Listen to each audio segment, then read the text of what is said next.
안녕하세요, 세정입니다. 제가 오늘은 구독자분의 사연에 대해서 말씀드리려고 하는데요.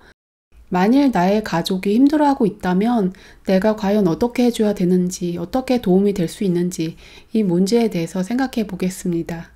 구독자분이 메일을 주셨는데요. 따님이 우울증, 공황장애 이런 문제를 겪고 힘들어하는데 엄마로서 어떻게 해줘야 되는지 물어보셨습니다. 어떤 분은 제 영상을 보고 깨달은 분 같아요 이렇게 환상을 품으시기도 하는데 전혀 아니고요. 메일 주신 분과 제가 똑같은 고민이 있다고 하더라도 저도 똑같이 고민했을 거예요. 우리 주변을 둘러싼 고민을 당장 해결할 수는 없지만 거기에 대해서 어떤 자세를 가져야 할지 그 정도는 말씀드릴 수 있습니다. 저의 영상에서 카르마에 대해서 많은 이야기를 했는데요. 우리가 겪는 대부분의 문제가 과거의 카르마에서 온다고 했습니다. 자신의 전생의 카르마 또는 부모나 조상의 카르마를 받을 수도 있습니다.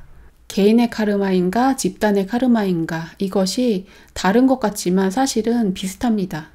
비슷한 카르마를 가진 사람들이기 때문에 한데 모여서 어울려서 같이 문제를 풀어가고 있다는 것이에요. 같은 집안에 태어나는 사람들은 다 비슷한 카르마를 가지고 있어서 이 집안에 오는 것입니다. 메일을 주신 구독자분은 자신의 삶에 대해서는 쓰지 않으셨지만 딸의 문제라고만 볼 수는 없고 그 부모님의 문제도 분명 있을 것입니다. 부모님의 마음에서 풀지 못한 문제가 있고 딸도 그 문제를 가지고 힘들어하고 있는 것입니다. 만일 내가 어떤 문제를 억누르고 있었다면 그 문제는 나의 자손에게서 더 확실하게 드러나게 됩니다. 그런데 우리가 많은 경우에 아이들이 문제가 있다고 한다면 그 아이가 잘못이다 라고만 생각합니다. 집단 무의식에 의해서 우리는 하나로 얽혀 있고 말하자면 저와 그 메일 주신 분과도 무의식으로 연결이 되어 있고요. 가까운 가족은 가장 튼튼하게 무의식이 얽혀 있습니다. 자녀의 문제를 자녀의 문제라고만 볼 것이 아니고 나 자신의 문제를 해결하고 마음을 닦아가야 우리가 다 같이 정화되는 것입니다. 내가 과거에 해결하지 못한 마음의 문제는 무엇인지, 어렸을 때 괴로워했던 일은 무엇인지, 마음에 풀리지 않은 문제들을 꺼내서 들여다보고 해결하는 일을 계속 하셔야 합니다. 나의 마음에 있는 과거의 상처받은 기억들, 그런 문제들의 가장 근본은 자기 사랑의 부족입니다. 내가 사랑받는 경험을 충분히 하지 못했고 나 자신을 충분히 사랑하지 못하고 그런 마음을 가지고 있기 때문에 그 마음들을 자녀에게 물려주는 것입니다. 사랑이라는 것은 무엇을 잘해야지 사랑하는 것이 아니고 잘하든 못하든 어떻게 생겼든지 상관없이 있는 그대로 그 존재를 사랑해 주는 것입니다. 무조건적이고 온전한 사랑의 마음을 지속적으로 연습을 하셔야 돼요. 이것은 좋고 이것은 싫다. 이것은 옳고 이것은 그르다. 이렇게 좋고 싫음을 나누어서 사람을 대하다 보면 상대방은 온전한 사랑을 느끼지 못하는 것입니다. 나 자신에게도 또한 나의 가족에게도 이분법적인 분리적인 사랑이 아닌 온전한 있는 그대로의 사랑을 보여주셔야 합니다. 나의 자녀가 우울증을 앓고 있는데 너는 왜 우울증을 앓고 있니? 너는 왜 그런 문제가 있니? 이렇게 문제가 있다고 바라볼 것이 아니고 우울증이 있더라도 공황장애가 있더라도 나는 너를 사랑한다 라는 마음을 품어보시는 거예요. 그것을 직접 표현을 하셔도 좋고요. 만일 자녀가 수학시험을 못 봤어요. 그럼 너는 비록 수학시험을 못 봤지만 나는 너를 있는 그대로 사랑한다 라는 마음을 가지셔야 돼요. 자녀가 말을 안 듣는다, 제멋대로 행동한다. 비록 너는 제멋대로 행동하지만 나는 너를 있는 그대로 사랑한다. 사랑하는 마음은 변함이 없다. 이런 마음을 품으셔야 합니다. 자기 자신에 대해서도 마찬가지예요. 만일 제가 허리가 아프다. 그러면 나는 비록 허리가 아프지만 허리가 아픈 나를 있는 그대로 사랑한다. 그렇게 마음을 가지셔야 됩니다. 있는 그대로 나를 사랑하고 이 아픈 부위를 사랑한다. 사랑의 마음을 계속 품으시면 그 사랑의 에너지, 사랑의 빛이 커지고 그것이 결국에는 우리를 치유할 수 있는 것입니다.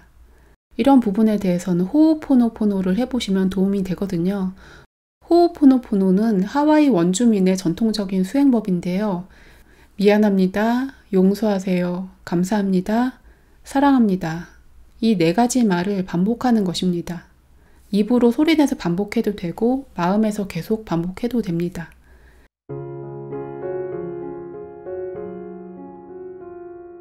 호오포노포노에 대해서 책을 쓰고 널리 알린 휴렌 박사라는 분이 정신과 의사였는데요. 나에게 치료를 받으러 오는 모든 환자의 질병의 원인이 나에게 있다라고 받아들이고 자신의 마음 속에서 끊임없이 미안합니다, 용서하세요, 감사합니다, 사랑합니다 이것을 계속 하신 것입니다. 그러자 정신질환을 앓고 있던 그 환자들이 대부분 낫게 되었다는 것입니다. 그게 왜 내 탓이냐, 이것은 불공정한 것 아니냐 이렇게 생각할 수 있겠지만 이것은 나의 잘못이다 이런 뜻이 아니고요. 우리의 의식이 서로 연결되어 있다는 것입니다. 우리가 하나로 연결된 존재이기 때문에 그 사람이 나를 만나게 되었다는 것은 나도 그 사람의 의식과 관련이 있다는 것이고 내가 풀어줄 수 있는 부분이라는 것입니다. 가족이라면 가장 가까운 무의식의 집단이기 때문에 더욱 그렇습니다. 미안합니다, 용서하세요. 이 말은 내가 과거에 지은 죄에 대해서 미안하다는 것입니다. 내가 전생에 지은 죄 또는 나의 조상이 당신의 조상에 대해서 지은 죄, 이런 죄에 대해서 미안하다고 말하는 것입니다. 미안합니다, 용서하세요는 자신의 죄를 참회하는 말입니다. 감사합니다, 사랑합니다는 나의 마음에 사랑을 표현하는 말입니다. 이 네 가지 말을 진심으로 반복한다면 우리의 무의식이 정화될 수 있습니다. 물론 우리의 모든 카르마가 이런 식으로 닦이는 것은 아니고요. 정말 큰 카르마의 경우에는 직접 겪어서 해결하는 수밖에 없는데요. 그런 것이 아니고 어느 정도 해결이 되었다든지 작은 일들의 경우에는 이렇게 마음에서 참회를 계속함으로써 닦아나갈 수 있습니다. 나의 자녀가 우울증에 빠져 있고 힘들어하고 있다. 그럼 나의 마음에도 힘든 것이 있는데 내가 그것을 억눌러 놓고 겉으로만 긍정적으로, 겉으로만 열심히 살고 있지는 않은지 그런 것도 살펴보셔야 하겠습니다. 그리고 마음에서 잡념이 올라오고 좋지 않은 기분이 올라왔을 때마다 미용 감사를 하시는 거예요. 또 내 주변에 힘들어하는 사람을 보았을 때도 그것에 대해서 마음에서 미용 감사를 하면서 사랑의 에너지를 그 사람에게 보내준다고 생각하면 됩니다. 이 현실 속에서 우리의 삶은 뭔가 조금씩 문제가 있다고 보일 수도 있습니다. 경제적으로 힘들어서 문제가 있다든지 정신적으로 힘들다든지 어디가 아프다든지 다 문제가 있어 보여요. 하지만 우리 안에 있는 내면의 신성, 내면의 영은 온전합니다. 우리는 이 우주를 구성하는 신의 일부이기 때문에 우리의 내면은 결함이 없고 온전합니다. 나는 온전합니다. 당신은 온전합니다. 이것을 있는 그대로 믿어보세요. 이것은 우리가 알지 못하는데 믿습니다 하는 게 아니고요. 실제로 알게 되는 거예요.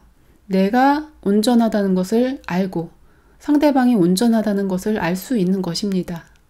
이런 말씀을 드리면 왜 우리 주변의 현실이 이렇습니까? 현실을 보고 고쳐나가야 하는 것 아닙니까? 그렇게 말씀하시는데요.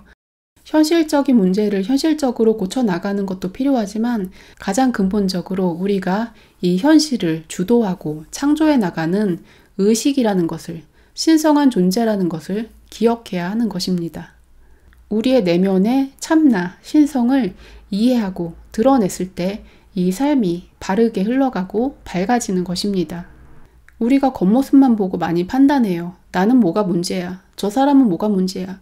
얘는 뭘 잘못하고 있어? 이런 생각들을 다 놓아버리시는 거예요. 우리가 근본적으로는 다 온전한 존재이구나. 우리가 다 근본적으로는 사랑받아 마땅한 존재이구나. 내가 주변의 상황에 의해서 휘둘리는 것이 아니고 스스로 원하는 대로 살아갈 수 있는 사람이구나. 이런 것을 깨우칠 수 있는 것입니다. 호오포노포노를 한다는 것도 감사합니다, 사랑합니다를 열심히 하면 되겠지? 이거 하면 된대. 이런 생각으로 하는 것이 아니고요.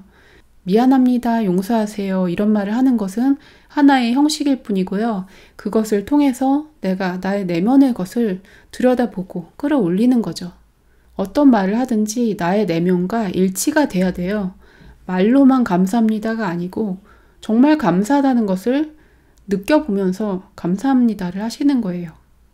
사랑합니다도 실제로 사랑합니다를 느끼시면서 하시는 거예요.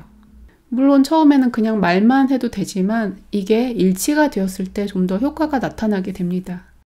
마지막으로 한 가지 더 말씀드리자면 우리가 무의식이 연결된 존재이긴 하지만 또 떨어진 존재라는 것을 잊으면 안 되겠습니다. 아무리 가까운 가족이라고 하더라도 또 나와 다른 개체라는 것을 인정을 해야겠고요. 이 사람만의 공부할 거리가 있는 것입니다. 그것을 스스로 잘 공부하고 풀어나가도록 격려를 해주는 것이 우리의 역할입니다. 무조건 바르게 살아야 돼. 왜 이렇게 되지 않지? 이렇게 비뚤어지게 바라볼 것이 아니고 저 사람이 공부하는 과정이 있구나라고 너그럽게 보아주는 것입니다.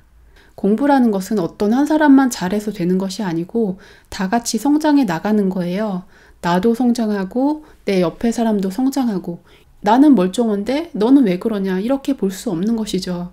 내 주변 사람에게 뭐가 문제가 있다는 것은 나에게도 분명 그런 면이 있다는 것이고요. 다 같이 스스로를 돌아보고 성장해야 하는 것입니다. 그것이 작게는 가족의 단위에서 이루어지고 지역, 사회, 여러 작은 집단들, 나아가서 국가 전체, 인류 전체, 그리고 이 지구에 있는 자연계 전체에 이르기까지 우리의 의식이 동반 상승하는 것입니다. 마음을 닦는다는 것은 내가 남의 것을 대신해주기가 힘들어요. 우리가 밥을 먹는 것도 내가 먹어야 내가 배부른 거죠. 상대방 대신에 내가 먹어줄 수가 없는 거예요. 나의 가족이 정신적으로 힘들어한다? 그러면 내가 대신에 그 아이의 마음을 닦아줄 수는 없어요. 하지만 내가 나의 마음을 닦아줄 수는 있습니다.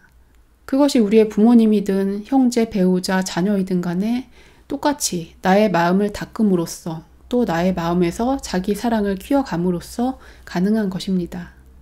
힘들어하는 가족이 있다면 현실적으로 도와줄 것은 도와주고 마음을 써주고 마음을 닦는 일에 있어서는 나 스스로를 성찰해 가야 할 것입니다. 시청해 주셔서 감사합니다. 오늘도 평온한 하루 보내세요.